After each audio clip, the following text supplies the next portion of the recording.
Ithabu rĩa ũritũ wa mũtũrĩre rĩanakorwo rĩkĩigĩrĩrwo ciande-inĩ cia Akenya mahinda kwa mahinda. Kĩhumo kĩarĩo rĩa ũgathĩki wa magoti indo-inĩ iria ihũthĩkaga o mũthenya rĩanakorwo rĩgĩtumũra ciũria cia nũũ wakomire wĩra-inĩ wake na akĩritũhĩire mũkenya mũtũrĩre.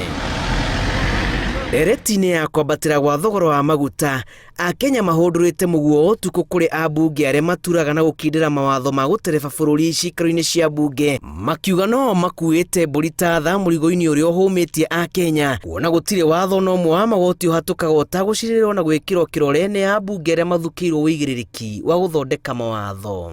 Lazima wazazi na pia washikadau wengine waweze kujitayarisha kwamba walimu hawawezi kuendelea kwenda kwa shule kama kawaida kama bei ya mafuta itakuwa imeongezeka kiwango ambayo imeongezeka. Wote kuongea mambo ya pia tuingie bunge tuone vile tutasaidia mwananchi. Ama ati hiyo bei ya mafuta iweze kuteremka. Na nataka kumkumbusha tulimchagua na mapenzi mingi sana. Wendo wai mwingi mno kanate kwa. Tafadhali the remaining 11 months, do what you can to make the cost of living bearable for the people of Kenya. Na His Excellency the President amenye tuena kiriro kinene gikonie bei ya maguta nikenda acukithie maguta mau guothe andu mabata kuthii na mbere na biashara ciao. Ndereti ĩno yũkĩte ũrugarĩ wa ũteti wakĩrĩirie, o mũteti akĩenda kwĩgira ngumo na kiugo thogora wa maguta mbũkĩrĩra ciothe cierekeirio kũrĩ thirikari. Twarĩkanĩra bei ya maguta mau ĩkinyĩte bandũ ĩtanakinya rĩngĩ kuma rĩrĩa thĩ yaũmbirwe.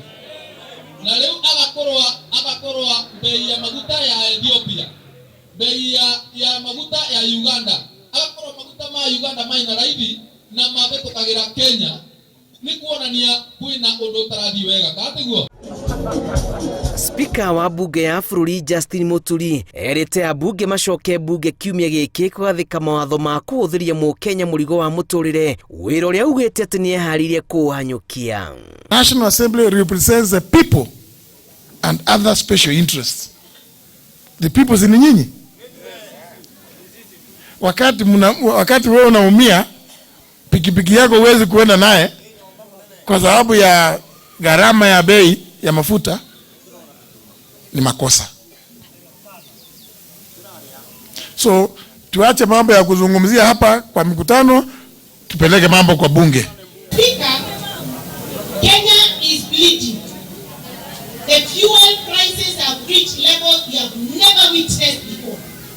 I want to remind President Uhuru, when he was becoming president of Kenya, a liter of fuel was 65 shillings.